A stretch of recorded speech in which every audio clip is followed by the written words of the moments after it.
नमस्कार, आप सबों को जय मसीह। आप लोग कैसे हैं? परमेश्वर का अनुग्रह में हम लोग बहुत भले चंगे हैं। लॉकडाउन ऐसे मना रहे हैं। आप लोग ने बहुत परमेश्वर का वचन तो सुन चुके हैं। कितने लोग लाइव में आके बता रहे हैं, कितने लोग यूट्यूब और नेटवर्किंग के द्वारा। लेकिन आज आप लोगों के साथ मुझे बातचीत करने मन लगा, परमेश्वर के सामू बहाना नहीं। मेरा आज का शीर्षक है बहाना नहीं।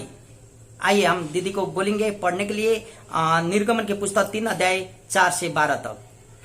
इस प्रकार लिखा हुआ है, जब यहोवा ने देखा कि मूसा देखने को मुड़ा चला आता है, तब परमेश्वर ने फाड़ी के बीच से उसको पुकारा कि हे मूसा, हे मूसा। मूसा ने कहा, क्या आ गया? उसने कहा, इधर पास मत आ और आपके पांवों से जूतियों को उतार दे, क्योंकि जिस स्थान पर तू खड़ा है वो पवित्र है। फिर उसने कहा, मैं तेरे पिता का परमेश्वर और इब्राहिम का परमेश्वर, इसहाक का परमेश्वर और याकूब का परमेश्वर हूँ। तब मूसा ने, जो परमेश्वर की ओर निहारने से डरता था, अपना मुंह ढांप लिया। 6 पद पढ़िए। फिर उसने कहा, मैं तेरे पिता का परमेश्वर, इब्राहिम का परमेश्वर, इसहाक का परमेश्वर, याकूब का परमेश्वर। तब मूसा ने, जो परमेश्वर की ओर से निहारने से डरता था, अपना मुंह ढांप लिया। फिर यहोवा ने कहा, मैंने आपकी प्रजा के लोग जो मिस्र में हैं, उनके दुख को निश्चय देखा है और उनकी जो चिल्लाहट परिश्रम करने वालों के कारण होती है, उसको भी मैंने सुना है और उनकी पीड़ा पर मैंने चित्त लगाया है। इसलिए अब मैं उतर आया हूँ कि उन्हें मिस्रियों के वंश से छुड़ाकर उस देश से निकालकर एक अच्छे और बड़े देश में, जिसमें दूध और मधु की धारा बहती है। आमेन, हालेलुया। परमेश्वर का वचन पढ़ा और सुनाए प्रति प्रभु आशीष दे। जैसे दीदी ने वचन पढ़ ली, यहाँ परमेश्वर का वचन बोलता, हे मूसा, मैं परमेश्वर हूँ, अब्राहम, इसहाक और याकूब का परमेश्वर हूँ। मैंने इस्राएलियों का कहराना को सुन चुका हूँ। मेरे प्रियो, आप लोग जानते हैं इस्राएल लोग इस समय बंधुआई में, और उन लोगों को वहां का सरकार ऐसा मजदूरी का काम दिया है जो उन लोगों का सहन शक्ति से ऊपर में है।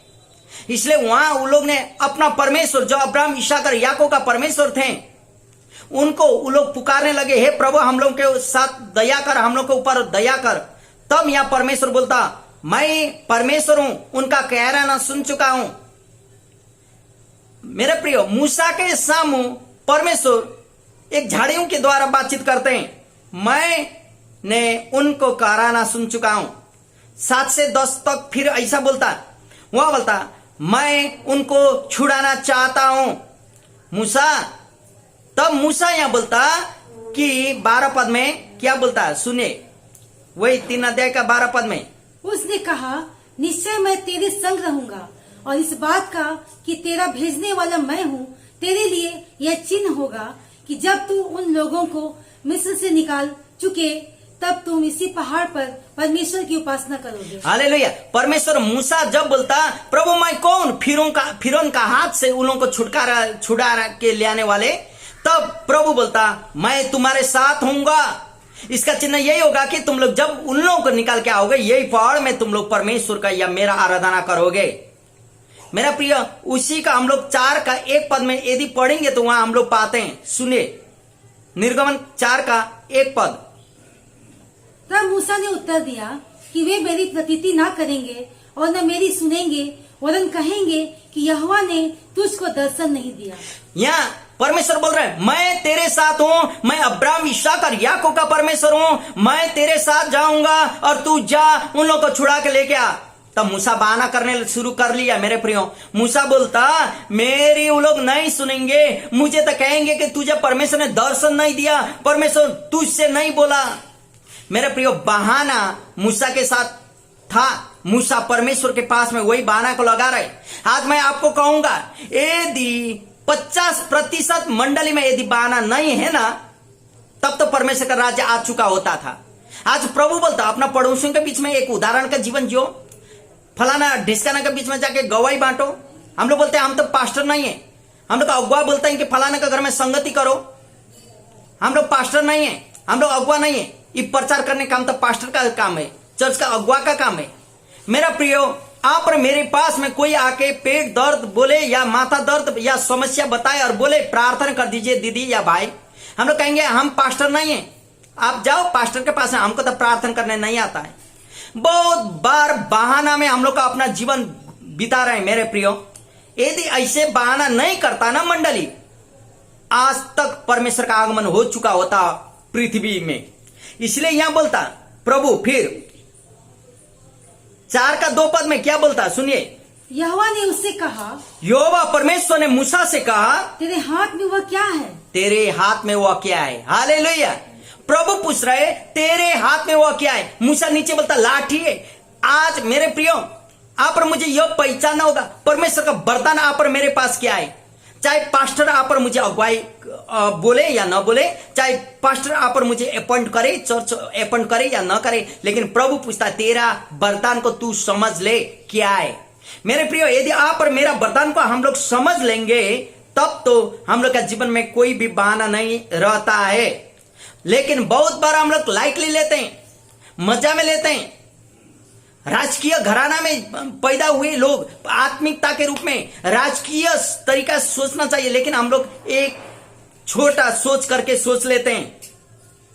और इसी के लिए यहां दूसरा इतिहास 12 का 1 पद परमेश्वर क्या बोलता है? दूसरा इतिहास 12 का 1 पद में लोगों ने परमेश्वर को छोड़ दिया है, परमेश्वर का व्यवस्था को छोड़ दिया। वहां ऐसा बोलता है, दीदी पढ़ दीजिए। परंतु जब रहोबियाम का राज दृढ़ हो गया और वह अपनी स्थिर हो गया, तब उसने और उसके साथ सारे इस्राएल ने यहोवा की व्यवस्था को त्याग दिया। हालेलुया। रहबाम उसका दादा जो दाऊद को याद कीजिए, पापा जो सोलोमन को याद कीजिए, कितना अच्छा से लोग ने राज्य को बढ़ा के ले गया था। लेकिन जब यहाँ व्यवस्था को रहबाम ने छोड़ दिया या उसके लोगों ने छोड़ दिया, तब तो यहाँ खत्म हो गया। मेरे प्रियो, जो दिन आप और मैं परमेश्वर को सामने आए, मेरे पास ये नहीं है, वो नहीं है, ऐसा नहीं है, हम लोग घुटना टेके प्रभु को बोले प्रभु मेरे पास दया कर, मेरा जीवन को तेरा हाथ में सौंप देता हूं। जब सारा चीज ठीक हो जाता, सेटल हो जाता, हम लोग परमेश्वर को भूल जाते हैं। क्या होगा उस दिन? बहानाबाजी शुरू हो जाता। एक दिन मेरा पास ऐसा फोन आया, कोई बोलता है, एक दोस्त मुझे बोलता कि पास्टर जी आपको पास ऐसा होता कि नहीं? हम बोले हम लोग तो शहर में रहते हैं, ऐसा हो भी सकता है, नहीं अभी तक नहीं हुआ, नहीं होना ही अच्छा है। मेरा दोस्त बोल रहा है किसी का घर में नया गाय खरीद करके ले आए। मालूम है बिहार में लाख लाख रुपया का गाय मिलता है ग्वाला का घर में, और वो गाय थोड़ा सिंग मारने वाला था। और पास्टर को बुलाया कि प्रार्थना करने के लिए। पास्टर जी गया प्रार्थना करने के लिए, लेकिन गाय का मालिक बोलता गाय का सिंग पकड़ के प्रार्थना कर दीजिए पास्टर जी।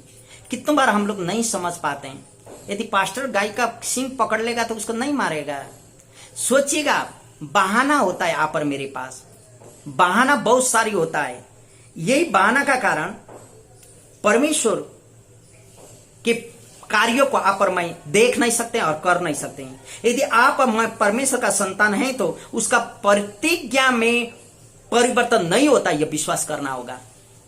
व्यवस्था को छोड़ दिया, आप और मुझे छोड़ना नहीं होगा। यदि 2 का 14 पद यदि हम लोग पढ़ेंगे, वही निर्गमन 2 का 14 पद, वहां हम लोग ऐसा पाते हैं। कैसे पाते हैं देखिए, क्यों परमेश्वर का प्रतिज्ञा को परिवर्तन नहीं होता। सुनिए दीदी पढ़ी दीजिए तो, निर्गमन 2 का 14। उसने कहा कि इसने तुझे हम लोगों पर हाकिम और न्यायी ठहराया है। जिस भांति तूने मिस्री को घात किया, क्या उसी भांति तू मुझे भी घात करना चाहता है? तब मूसा यह सोचकर डर गया कि निश्चय वह बात खुल गई। देखिए, मूसा तब तक अपने आप में लीडर बनने चाह रहा था, लेकिन जब 2 अध्याय में मूसा लीडर बनने चाह रहा था, लेकिन जब उसको डर का मारे भागना पड़ा, भागते समय 3 अध्याय में तब परमेश्वर उसके साथ बोलता। समय को इंतजार करना होगा मेरा प्रियो। आप और मैं यदि परमेश्वर का वह समय को इंतजार करते हैं तो प्रभु आप और मुझे अवश्य आशीष देता। लेकिन विश्वास योग्य रहना होगा परमेश्वर में, विश्वास योग्य रहना होगा उसका कार्य में, विश्वास के साथ आगे बढ़ना होगा। जो भी कार्य आपको मिला है उसको तन मन से कीजिए, ईश्वर अवश्य आपको आशीष देगा। प्रभु में बहाना नहीं चलता। ये एक आप याद कीजिए, आदम को प्रभु ने वह फल खाने के लिए मना किया था, लेकिन वो बहाना करता, हवा ने मुझे खिला दी। मेरे प्रियो, वही बहाना आज भी आ रहा है यहाँ पर मेरे जीवन में और मंडली में। हम लोग को बहाना करना नहीं। देखिए इफिसियों की पुस्तक 4 अध्याय 20 से 24 तक क्या बोलता है, वैसे क्या करने से हम लोग सुने।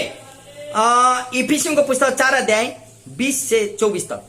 पर तुमने मसीह की ऐसी शिक्षा नहीं पाई, तुमने मसीह की ऐसा शिक्षा नहीं पाई, वरन तुमने सचमुच उसी की सुनी, सचमुच उसी की सुनी हो, और जैसा यीशु में सत्य है, जैसे यीशु मसीह में सत्य है, उसी में सिखाए भी गए, सिखाए भी गए हो कि तुम अगले चाल चलन के पुराने मनुष्यों को नहीं, पुराने मनुष्यत्वों को नहीं, भरमाने वाली अभिलाषाओं के अनुसार, भरमाने वाली अभिलाषाओं के अनुसार नहीं, भ्रष्ट होता जाता है, जो भ्रष्ट होते जाता है, उतार डालो, मार डालो, उतार डालो, और अपने मन के आत्मिक स्वभाव में नए बनते जाओ, नए मन के आत्मिक स्वभाव में नए होते जाओ, और नए मनुष्यों को पहन लो, जो परमेश्वर के अनुसार सत्य की धार्मिकता और पवित्रता में सृजा गया है। हालेलुया। नया बनना होगा मन में। मेरे प्रिय, धर्म को परिवर्तन करके मसीह मत बनिए। आज मैं एक पास्टर होते हुए आपको यही बोलूंगा, अपना मन को पहले परिवर्तन कीजिए, अपना सोच को परिवर्तन कीजिए। जब आप अपना मन को, सोच को परिवर्तन करेंगे ना, एक असल प्रभु का चेला बन जाएंगे। जब आप एक असल प्रभु का चेला बनेंगे तो प्रभु में आपका बहाना नहीं रहता है। मेरा प्रियरो, शैतान को मौका मत दीजिए बहाना करते हुए। मेरा क्वेश्चन आपके साथ सवाल है लास्ट में, क्या आप बहाना बनाते हैं अपना मंडली में, अपना लोगों के साथ, अपना अगुवाओं के साथ? यदि बहाना करते हैं तो सॉरी, उसके लिए प्रभु का साथ बहाना नहीं चलता। सोचिए, प्रभु में बहाना करते हैं तो आज ही प्रस्ताव कीजिए और प्रभु आपका आशीष दे, और वो बहाना से आपको प्रभु का आशीष से वंचित होना ना पड़े। आज तक बहाना कर रहे थे तो प्रस्ताव करें, प्रभु में नया सोच समझ के साथ आगे बढ़िए, परमेश्वर का व्यवस्था में रहिए। प्रभु आपका आशीष करे, महिमा आप पर आपके जीवन के द्वारा प्रभु को प्रशंसा हो। जय मसीह। नमस्कार।